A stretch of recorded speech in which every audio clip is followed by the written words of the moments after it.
All right, let's jump right in. Today, we are breaking down a really ambitious vision. It's Grace Mumo's 2026 blueprint, and it's all about completely transforming Africa's role in the global luxury market. And believe me, this isn't just about fashion. This is a fundamental reimagining of economic power. And the scale of this opportunity, it's just staggering. The number you're looking at right now, $21 billion, that is the potential size of the African luxury market that this whole blueprint is aiming to unlock. It's a massive, massive figure, and it represents a huge shift. So the question is, how do we even get there?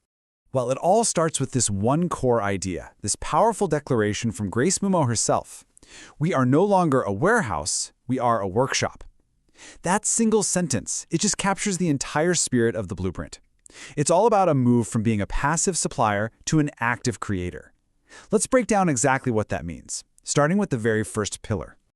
So Pillar 1 is all about making that quote a reality. It's a strategic plan to completely revolutionize Africa's position in the global supply chain, moving from the bottom of the ladder right to the very top. This slide really lays out the economic shift at the heart of this whole thing.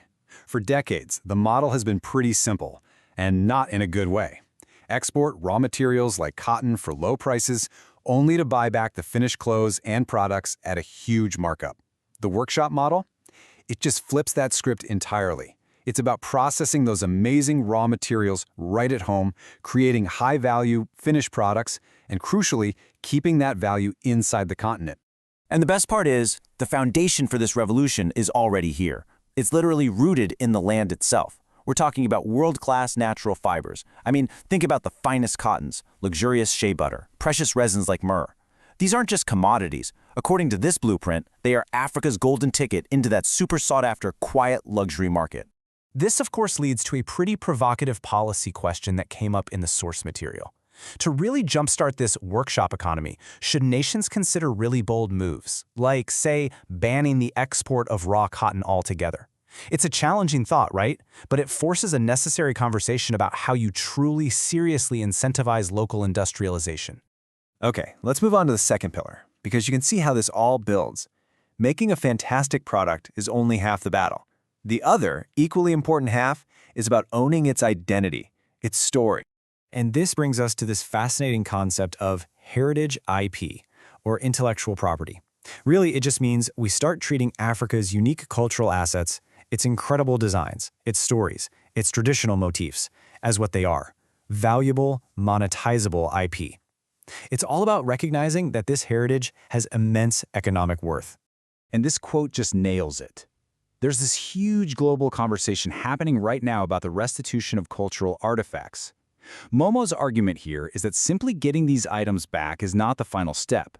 The real power, the real opportunity, lies in monetizing the heritage they represent, turning all of that cultural pride into real, tangible economic prosperity. Think about what defines luxury today. Its authenticity, its story, its exclusivity. And the ultimate form of that, as this slide points out, is authorship. It's the ability to say, hey, we not only made this beautiful thing, but we own the centuries of history, design, and culture that are woven into it. Now that is a story that no one else can tell, and that is priceless. Okay, so you're making these amazing, high-value products and you own the story behind them. Fantastic. Now how do you sell them across a continent with 54 different countries? That brings us to Pillar 3, the digital plumbing. This is such a critical, pragmatic point.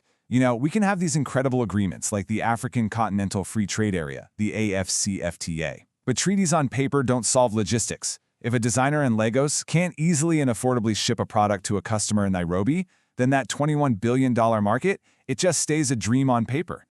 And this is exactly where technology comes in with a real solution. The blueprint suggests using tools like blockchain. Now don't get lost in the tech buzzword. Just think of it as a super secure, shared digital ledger. It can be used to instantly verify where a product was actually made, its rule of origin, which is absolutely essential for smooth, frictionless trade under the AfCFTA. It basically just cuts right through all the red tape. All right, let's move to the final pillar. And honestly, this is arguably the most important one of all. Because behind all the numbers, the supply chains, and the technology, this entire vision is at its heart about people. And the data on this slide, it just reveals such a powerful truth. The African luxury sector isn't some abstract thing. It is overwhelmingly powered by women, 62% in fact. And what that means is that when this industry grows, it disproportionately empowers female entrepreneurs, artisans, and community leaders. And this brings us full circle. That $21 billion figure we started with, that's not the real end goal. The true measure of success, according to this blueprint, is human growth. It's about creating sustainable jobs, fostering dignity through skilled work, and making sure that when we scale up a luxury house, we are also scaling up and strengthening an entire community. And that brings us to the final thought. It's a question posed by Grace Mumo herself that really extends beyond just this industry. It's a challenge to every single one of us watching. As you plan for your own growth, your company's growth, or your country's growth, how are you making sure it's inclusive? How are you ensuring that as you rise, you are lifting your community up with you? That is a powerful question to end on.